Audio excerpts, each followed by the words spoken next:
Finally নতুন একটা tour plan নিয়ে আপনাদের সামনে চলে এসেছি আমরা কিন্তু আবার আজকে একটা নতুন ডেস্টিনেশন সেটা কেমন হবে অবশ্যই আপনাদের সাথে সেটা শেয়ার করব। এই মুহূর্তে আমি দাঁড়িয়ে আছি ব্যান্ডেল জংশনে এবং আমাদের ডেস্টিনেশন হচ্ছে নিউ জলপাইগুড়ি। ট্রেনের টাইম অ্যাপ্রক্স 10:53। দেখি কটার সময় ট্রেন অলরেডি আসে।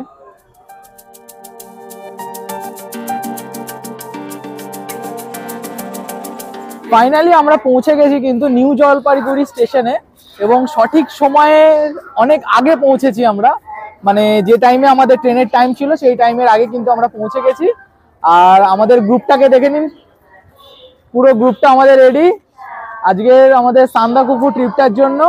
সবাই প্রচন্ড পরিমাণে এক্সাইটমেন্ট। আমার প্রথম নিউ জলপাইগুড়ি আসা, একটা দারুণ অনুভূতি আমার এবং আমাদের গ্রুপটার প্রত্যেকেরই, দেখতে পাচ্ছেন। এরপর আমরা স্টেশনের বাইরে কিছু টিফিন করব। আমাদের লাগেজ অলরেডি এখানে রয়েছে এবং সবাই কিন্তু বিশাল এক্সাইটমেন্ট আজকে আমাদের এই ট্রিপটার জন্য। আর are ready guys?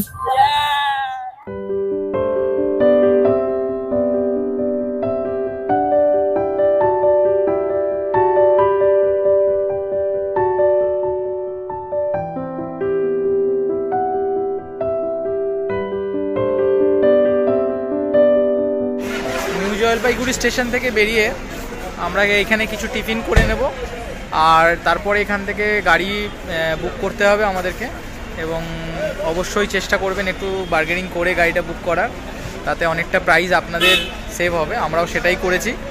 Then tiffin করে আমরা কিন্তু এবার গাড়ি নিয়ে বেরিয়ে যাব আর যেতে যেতে পুরো ভিউটা আপনাদেরকে দেখাবো যে কেমন লাগছে আজকে।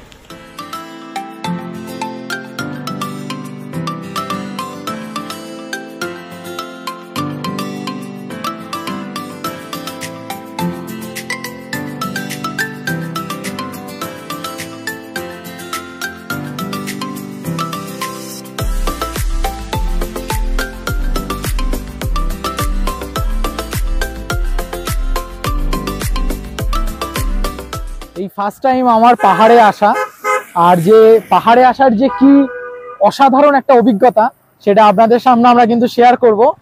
দেখতে পাচ্ছেন কি উঁচু উঁচু রাস্তা এবং একদম সরু রাস্তা যেখান থেকে দুটো গাড়ি পাস করতে পারবে। তো সেরকম রাস্তা দিয়ে কিন্তু একদম এক্সপার্ট লেভেলের ড্রাইভাররা তারা কিন্তু আমাদেরকে পৌঁছে দিচ্ছে উপরে। আর আমরা এখন একটা জায়গাতে দাঁড়িয়ে আছি এই মুহূর্তে, দেখতে পাচ্ছেন। আমি একটু পেছনের ভিউটা দেখানোর চেষ্টা করব। রাস্তার পাশে একটা জায়গাতে কিন্তু গাড়িগুলোকে এইভাবে পরপর সাজিয়ে দাঁড় করানো হয়েছে। রাস্তাটা দেখছেন কতটা উপর দিকে উঠছে। সবাই এক্সাইটমেন্টে কিন্তু নিচে আমরা দাঁড়িয়ে পড়েছি। সবার কেমন লাগছে? বাস এবং গাড়িগুলো উপর দিকে উঠছে আর নিচে ওই যে রাস্তা, নিচের রাস্তা দিয়ে কিন্তু গাড়িগুলো আবার নিচের দিকে চলে যাচ্ছে। ওখান থেকে রাস্তা দিয়ে কিন্তু ঘুরে ঘুরে গাড়িগুলো উঠছে আস্তে আস্তে উপরের দিকে। আমি এখন এই মুহূর্তে দাঁড়িয়ে আছি মানেভঞ্জং বলে একটি জায়গাতে। গতকাল আমরা এখানে পৌঁছেছিলাম কিন্তু আমাদের ডেস্টিনেশন ছিল সান্দাকফু, বাট আমরা সেখানে পৌঁছাতে পারিনি বিকজ আমরা কালকে একটু লেট করে এখানে পৌঁছেছি এবং এখানে প্রচণ্ড স্নোফলিংয়ের জন্য গাড়ি যাওয়া বন্ধ ছিল। তো আজকে সকালবেলা আমরা ট্রাই করব সেই গাড়ি বুক করার জন্য এবং বুকিং জায়গাও রয়েছে সেখানে। আর এই যে মানেভঞ্জং জায়গাটি, এই জায়গাটি একদম সম্পূর্ণ পাহাড়ের মাঝখানে। এখানে ভারত এবং নেপাল দুটো বর্ডারই কিন্তু রয়েছে। একবার দেখাবো আপনাদেরকে পুরো ভিউটা।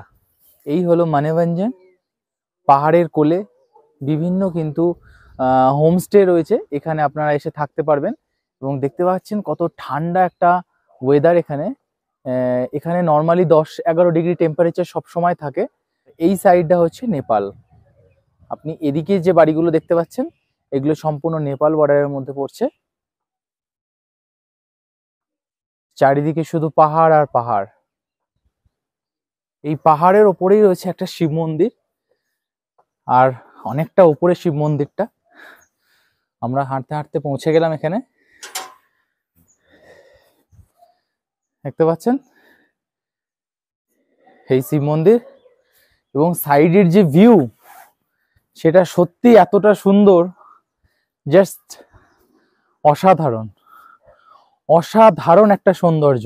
পাহাড়ের মাঝে ঠান্ডা কুয়াশা, ঘরবাড়িগুলো এত সুন্দর লাগছে। রোদ অলরেডি বেরিয়েছে এখানে। হচ্ছে Nepal border. You are welcome to Nepal. এখান থেকে সোজা চলে গেলে আপনি কিন্তু নেপালে পৌঁছে যেতে পারবেন। যে গাড়িগুলো দেখতে পাচ্ছেন এগুলো বাইরে থেকে অ্যাকচুয়ালি এসছে বেশিরভাগ গাড়ি, কিন্তু এখান থেকে যে গাড়িগুলো বুক করতে হয় সেই গাড়িগুলো ল্যান্ড রোভার, মানে পাহাড়ে ওঠার জন্য যে গাড়ি অ্যাকচুয়ালি বেস্ট, সেই গাড়িগুলো কিন্তু আরো সামনে দাঁড়িয়ে আছে। আমরা এখানেই একটি হোমস্টেতে ওয়েট করেছিলাম। এই যে এই ধরনের সব গাড়ি যেগুলো আছে এগুলোতে করেই কিন্তু অ্যাকচুয়ালি সান্দাকফুতে যাওয়া হয়। এই প্রত্যেকটা গাড়ি কিন্তু বুক করতে হবে এবং নিয়ে যাবে আপনাকে সান্দাকফুতে। এই হচ্ছে টিকিট কাউন্টার, যেখানে কিন্তু টিকিট কাটতে হবে সকালে লাইন দিয়ে। যে আপনাকে কোন গাড়ি নিয়ে যাবে সেটার উপর ডিপেন্ড করছে এবং ওয়েদারের উপর ডিপেন্ড করছে সেটা। রোদ কিন্তু অলরেডি মেঘে ঢাকা। কতটা উঁচুতে রয়েছে, নিচে এই সমস্ত বাড়িঘরগুলো কিন্তু রয়েছে। এখানে একটা স্পোর্টস গ্রাউন্ডও কিন্তু রয়েছে। একটা অসাধারণ অনুভূতি। অবশ্যই এইটা কিন্তু আপনাদেরকে দেখাবো, যেখানে কিন্তু এই যে রাস্তাটা রয়েছে এখানে এই রাস্তাতে কিন্তু বাইক নট অ্যালাউড, মানে পরিষ্কার রেস্ট্রিকশন রয়েছে। এখানে কিন্তু বাইক নিয়ে কিন্তু যাওয়া যাবে না। আর এই যে এই বোর্ডটা আপনাদেরকে দেখাবো, দার্জিলিং ট্রাফিক পুলিশ থেকে একটা ইনস্ট্রাকশন কিন্তু দেওয়া আছে এখানে, যে সান্দাকফুতে যেতে গেলে কিভাবে যেতে হবে এবং রিম্বিকে যেতে গেলে কিভাবে যেতে হবে। এখানে দেখুন আরেকটা সাইনবোর্ড রয়েছে, মানেভঞ্জং। ফালুট এখান থেকে 52 কিলোমিটার, সান্দাকফু হচ্ছে 31 এবং চিত্রা হচ্ছে 3 কিলোমিটার। দেখতে পাচ্ছেন গাড়িগুলো কিভাবে উপর দিকে উঠছে।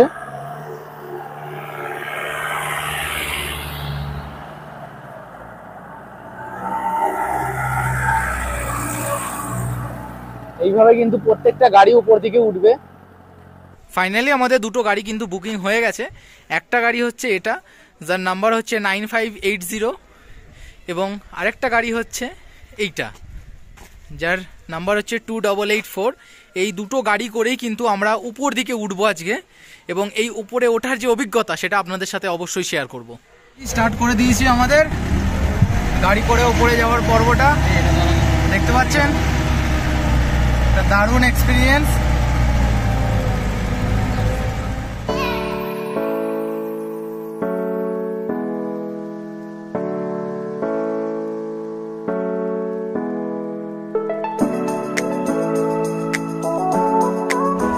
আমরা এখন যে রাস্তাটা দিয়ে যাচ্ছি এই রাস্তাটা হচ্ছে ইন্ডিয়ার মধ্যে পড়ছে, এবং এই যে পাশের যে এই যে জায়গাটা রয়েছে যেটা মাটির জায়গা, এটা কিন্তু নেপালের মধ্যে পড়ছে, এবং নেপাল এবং ভারত এর বর্ডার দিয়ে কিন্তু আমরা যাচ্ছি।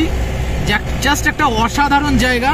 দেখতে পাচ্ছেন সামনেটা কি অদ্ভুত লাগছে, এবং একদম বর্ডার দিয়ে কিন্তু আমরা কিন্তু এগিয়ে যাচ্ছি আমাদের কিন্তু লক্ষ্যে। অনেকটা আসার পর কিন্তু আমরা একটা জায়গায় কিন্তু স্টে করলাম, আর দেখতে পাচ্ছেন কি অপরূপ সৌন্দর্য। কিন্তু চারিদিকে কিন্তু কুয়াশা আর কুয়াশা, একদম কনকনে ঠান্ডা। এখানেও একটু স্টে করলাম গাড়িতে তেল ভরবে বলে। আর দেখতে পাচ্ছেন সবাই কিন্তু একটা বিশাল এক্সাইটমেন্ট। হ্যালো বন্ধুরা, সবার এক্সাইটমেন্ট কেমন? ছোট্ট কুকুরগুলোকে দেখুন কত কিউট। এই ঠান্ডার মধ্যে কিন্তু এরা রয়েছে এখানে। আমরা এই মুহূর্তে কালীপোখরে বলে একটা জায়গাতে এসেছি, মানে এসে পৌঁছালাম, জাস্ট এসে পৌঁছালাম। মারাত্মক ঠান্ডা এখানে, আর এখানে আমরা এক রাত স্টে করব এখানে। তার জন্য একটা আমরা রুমও নিয়েছি। চারিদিকটা কিন্তু ঠান্ডা ওয়েদার একদম। আর এই যে দেখতে পাচ্ছেন বরফ অলরেডি কিন্তু পড়েছে এখানে। এইখানেই আমরা রুমটা নিয়েছি। এখানে রুমগুলো কিন্তু সম্পূর্ণ কাঠের। এই যে দেখতে পাচ্ছেন, এই যে ভেতরটা, প্রত্যেকটা রুম কিন্তু কাঠের রুম। একসাথে ডরমেটরি, আমরা 8 জনা থাকবো এখানে। এবং এই জানালা খুললেই দেখা যাচ্ছে কিন্তু বরফ। দুপুরের লাঞ্চটা এখানে অর্ডার দিয়ে করতে হবে, এবং সবাইকে বলে রাখি যারা এখানে আসবেন অবশ্যই কিন্তু ক্যাশ ক্যারি করবেন। এখানে কিন্তু কোনো নেটওয়ার্ক নেই, এবং অনলাইনের পরিষেবা কিন্তু একদমই নেই।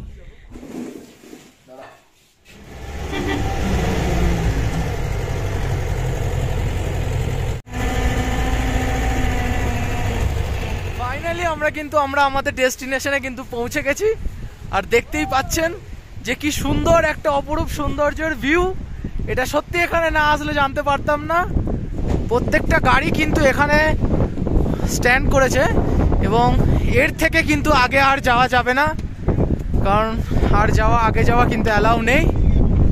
জাস্ট দেখুন কি সুন্দর একটা জায়গা, জাস্ট বলে প্রকাশ করা যাবে না এই জায়গাটা কতটা সুন্দর। এবং প্রচন্ড ঠান্ডা ঝোড়ো হাওয়া কিন্তু দিচ্ছে। দেখুন চারিদিক শুধু সাদাই সাদা, একদম ঝোড়ো ঠান্ডা হাওয়া। দেখতে পাচ্ছেন বড় বড় গাছগুলো এবং এক হাঁটু করে বরফ, পা ঢুকে যাচ্ছে একদম, মানে সত্যি প্রকাশ করা যাবে না যে কত সুন্দর জায়গা।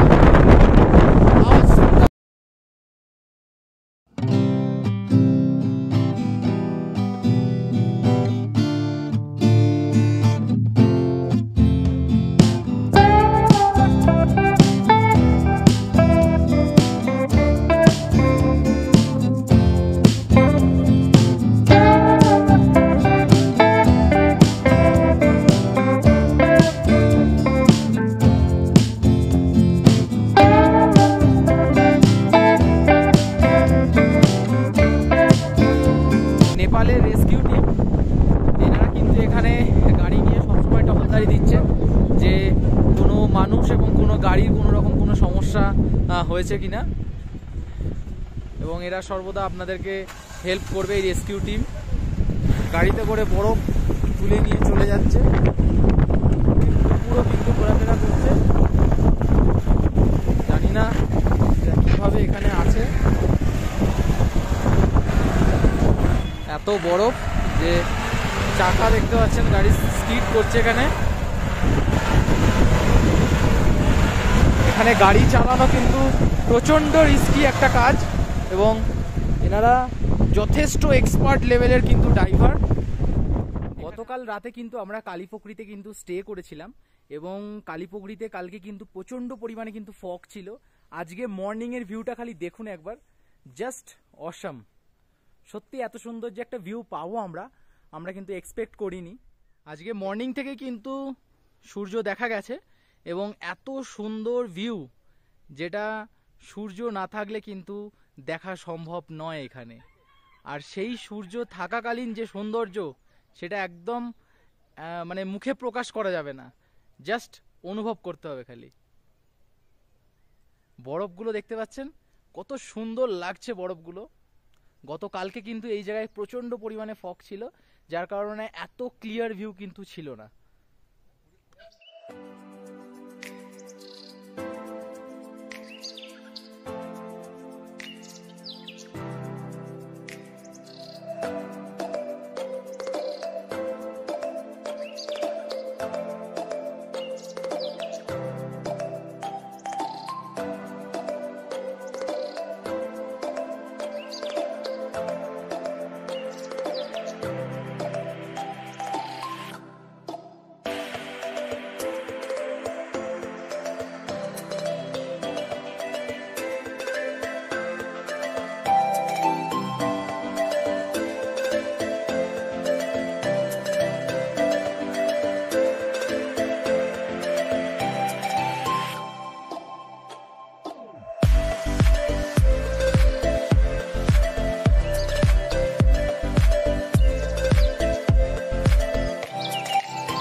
সান্দাকফু থেকে শিলিগুড়ি ফেরার পথে আমরা ফিরেছিলাম কিন্তু মিরিক হয়ে। আর মিরিক জায়গাটা কিন্তু যথেষ্ট সুন্দর। দুদিকে রয়েছে শুধু চা বাগান আর চা বাগান।